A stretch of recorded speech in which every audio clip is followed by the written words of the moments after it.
Assalamualaikum ya talamidil ahibba, kaifa halukum jami'an, la'allakum fi sihhatin wa afiyah, wa asallahu an yamunna alaina ni'matas sihhah wal afiyah. Baik, qabla nabtadi liqa'ana fi hadhihi al-fursati as-sa'ida, hayya bina naftah bil basmalah wa du'a qabla ta'allum. Bismillahirrahmanirrahim. Allahumma 'allimna ma jahilna wa dzakirna ma nasina wa fahimna ma lam nafham wa zidna ilman wa lahaqna bis salihin. Amin. Baik, ya talamidil mahbubin, fil usbu'il madi qad ta'allamna nahnu madatan allati tata'allaq 'anil fi'l kamisli fi'lil madi wa fi'lil mudhari, wa kadzalika qad ta'allamna nahnu 'anil fa'il. Fa insyaallah fi hadzal sabah أو في هذه الفرصة السعيدة نستمر مادتنا إلى مبحث المفعول به. ما هو المفعول وما علامة النصب؟ إن شاء الله سنتعلمها هذا الصباح أو في هذه الفرصة السعيدة. Baik, anak-anakku yang Ustaz banggakan, yang dicintai oleh Allah Subhanahu wa taala, di pekan-pekan sebelumnya kita sudah membahas pembahasan tentang fi'il atau dalam bahasa Indonesia disebut dengan kata kerja, baik itu fi'il madhi maupun fi'il mudhari.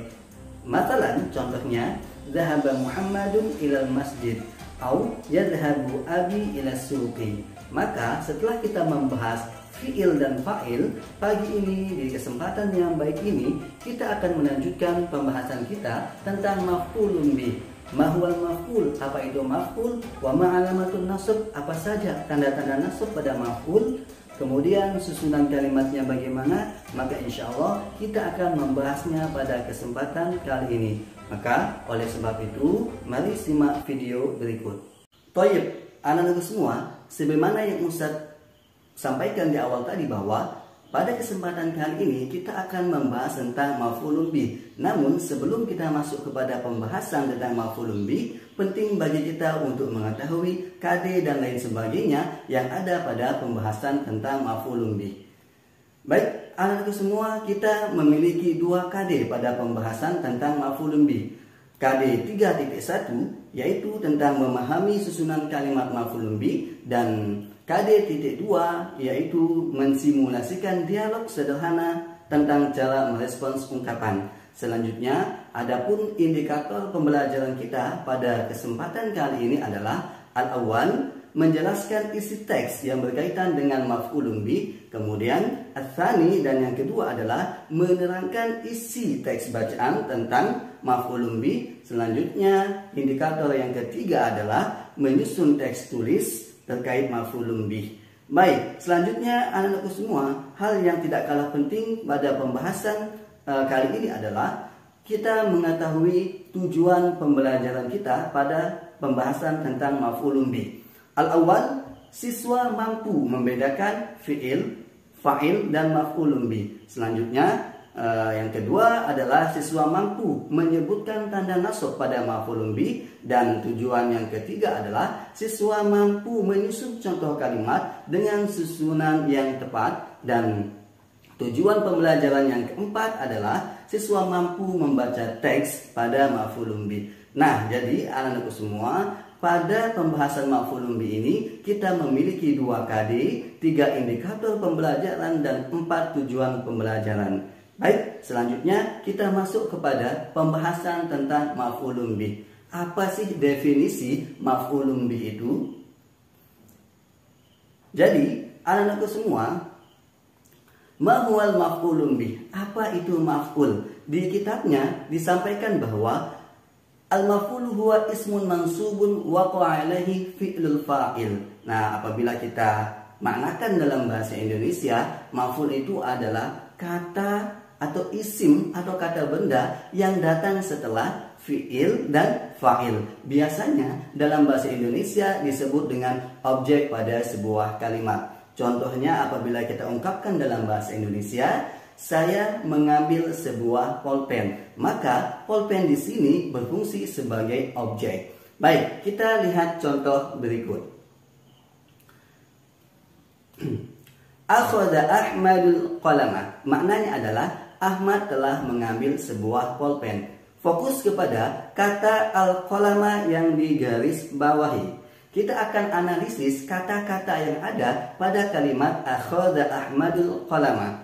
Al-awwal, akhadha adalah fi'il atau kata kerja. Kemudian Ahmad adalah fa'il atau pelaku. Sedangkan al-qalama adalah maf'ulun bih atau objek. Jadi anak-anakku semua, pada kalimat akhadha Ahmadul qalama kita dapat mengetahui bahwa objeknya terdapat pada kata al-qalama. Fahimtum? Baik, selanjutnya kita lihat contoh yang kedua.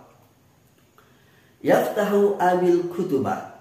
Maknanya adalah ayahku sedang membuka kitab-kitab. Fokus kepada kata al-kutuba yang digaris bawahi. Al-kutuba yang digaris bawahi. Kita akan analisis wahid fawahid. Yaftahu adalah fi'il atau kata kerja. Abi adalah fa'il atau pelaku, sedangkan al-kutuba adalah maf'ulun bih atau objek. Jadi anak-anakku semua, pada kalimat yaftahu abil kutuba kita dapat mengetahui bahwa objeknya terdapat pada kata al-kutuba. Paham? Kenapa? Karena al-kutuba datang setelah fi'il fa'il. Jadi kesimpulannya anak-anakku bahwa objek atau maf'ulun bih itu datang setelah kata kerja dan subjek atau fa'il. Baik, alhamdulillah kita sudah mengetahui letak sebuah objek pada sebuah kalimat atau yang disebut dengan maf'ulun bih. Namun pembahasan selanjutnya adalah wajib bagi kita untuk mengetahui apa sih tanda-tanda nasab yang ada pada maf'ulun bih. Kenapa di sini disebutkan al-kutuba? Kenapa tidak al-kutubu atau al-kutubi? Maka pembahasan selanjutnya adalah tentang tanda-tanda nasab atau harokat terakhir yang ada pada kata benda yang menjadi objek pada sebuah kalimat. Yuk kita bahas tanda-tanda nasab pada maf'ulun bih. Baik, anak-anakku semua, fil lughatil arabiyyah kita mengetahui bahwa ada 4 tanda nasab pada maf'ul. Al-awwal fathah. Nah, fathah menjadi tanda nasab pada maf'ul apabila berbentuk isim mufrad atau jamak taksir. Kemudian tanda nasab yang kedua adalah kasrah. Kasrah menjadi tanda nasab pada maf'ul apabila berbentuk jamak muannas salim. Selanjutnya tanda nasab yang ketiga adalah alif. Alif menjadi tanda nasab pada maf'ulun bih apabila maf'ulnya berbentuk isim 5. Dan tanda nasab yang keempat adalah ya. Ya menjadi tanda nasab pada maf'ulun bih apabila berbentuk isim tasniyah atau jamak muzakkar salim. Nah, jadi anak-anak semua, dalam pembahasan maf'ul ini kita mengetahui bahwa ada 4 tanda nasab. Namun pada kesempatan kali ini kita hanya membahas 1 tanda nasab saja, yaitu fathah. Baik, yuk kita bahas fathah sebagai salah satu tanda nasab. Baik, anak-anakku semua, fathah merupakan salah satu tanda nasab pada maf'ulun bih apabila kata benda yang akan menjadi objek nanti terbentuk dari isim mufrad dan jamak taksir. Apa sih maksudnya isim mufrad itu? Apa sih jamak taksir itu? Maka kita akan bahas pada contoh kalimat di bawah ini. Baik, fokus kepada contoh kalimat. Akhadha Ahmadul qalama. Ahmad telah mengambil sebuah pulpen. Oke, di sini ditulis al-qalama. Al-qalama. Kita bahas kata al-qalama. Jadi al-qalama itu adalah ismul mufrad atau dalam bahasa Indonesia disebut dengan kata benda tunggal yang jumlahnya 1. Maka apabila objek itu atau maf'ulun bih itu dibuat dari kata benda yang jumlahnya 1, tanda nasabnya harokat terakhirnya adalah menggunakan fathah. Fokus al-qalama. Akhadha Ahmadul qalama. Tidak boleh kita mengatakan akhadha Ahmadul qalami atau akhadha Ahmadul qalamu. Yang betul adalah akhadha Ahmadul qalama menggunakan fathah. Kita lihat contoh yang kedua. Yaftahu abil kutuba. Fokus kepada kata al-kutuba.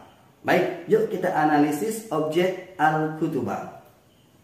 Al-kutubah adalah jamak taksir, maksudnya kata benda yang jumlahnya banyak. Jadi dalam bahasa Arab kalau banyak itu dihitung mulai 3 sampai selanjutnya. Nah, apabila objek atau maf'ulun bih itu terbuat dari kata benda yang jumlahnya banyak, maka tanda nasab atau harokat terakhirnya juga menggunakan fathah. Yuk kita lihat. Yaftahu abil kutubah. Tidak boleh mengatakan yaftahu abil kutubu atau yaftahu abil kutubi. Bagaimana? Fahimtum? Nah, jadi maf'ul itu datang setelah fi'il, datang juga setelah fa'il, dan selanjutnya maf'ul itu apabila terbuat dari kata benda yang jumlahnya tunggal dan kata benda yang jumlahnya banyak, maka tanda nasabnya menggunakan fathah. Paham tuh? Baik. Kalau sudah paham, Ustaz akan simpulkan pembahasan tentang maf'ulun bih. Baik. Jadi anak-anakku semua, kesimpulannya adalah bahwa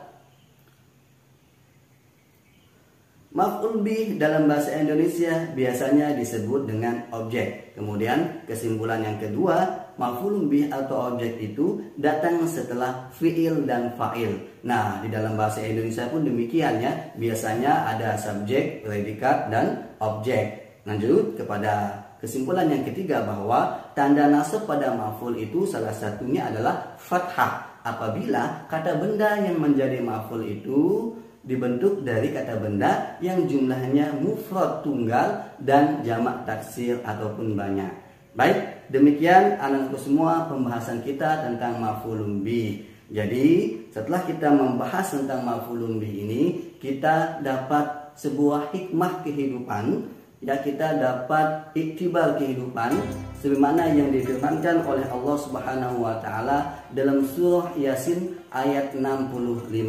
Bismillahirrahmanirrahim. Al-yawma nakhtimu ala afwahihim wa tukallimuna aydihim wa tashhadu arjuluhum bima kanu yaksibun. Jadi anak-anakku semua, ayat ini singkatnya menjelaskan kepada kita semua bahwa kelak di yaumul hisab, mulut kita, lisan kita akan dikunci, akan ditutup oleh Allah Subhanahu wa taala, dan tangan, kaki akan menjadi saksi atas apa yang kita hasilkan, atas apa yang kita lakukan semasa kita hidup di dunia ini. Maka oleh sebab itu, ketika kita masih hidup saat ini, yuk sama-sama kita evaluasi, kita muhasabah dengan senantiasa meningkatkan ketakwaan kita kepada Allah Subhanahu wa taala dengan cara menjalankan apa yang telah diwajibkan dan menjauhi apa yang dibenci oleh Allah Subhanahu wa taala.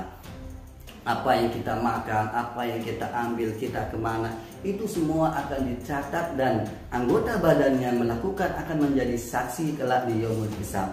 Baik, demikian anak-anakku semua, semoga pagi ini, kesempatan ini ada manfaatnya kita membahas tentang maf'ulun bih. Intinya adalah maf'ul atau objek itu datang setelah fi'il dan fa'il, dan salah satu tanda objeknya, tanda nasabnya adalah menggunakan fathah. Silakan setelah ini kalian bisa latihan di rumahnya masing-masing, membuat contoh kalimat atau mencari kalimat yang ada terdapat objek atau maf'ul di dalamnya. Demikian, jazakumullah ala husni ihtimamikum. Fahayya bina nakhtatim bilhamdalah jama'atan. Alhamdulillahirabbil alamin. Adlu minkumul afwa wa wajadtumul khataya minni. Ustaz minta maaf apabila ada salah kata. Wa jazakumullah ala husni ihtimamikum. Billahi taufiq wa hidayah. Assalamualaikum warahmatullahi wabarakatuh.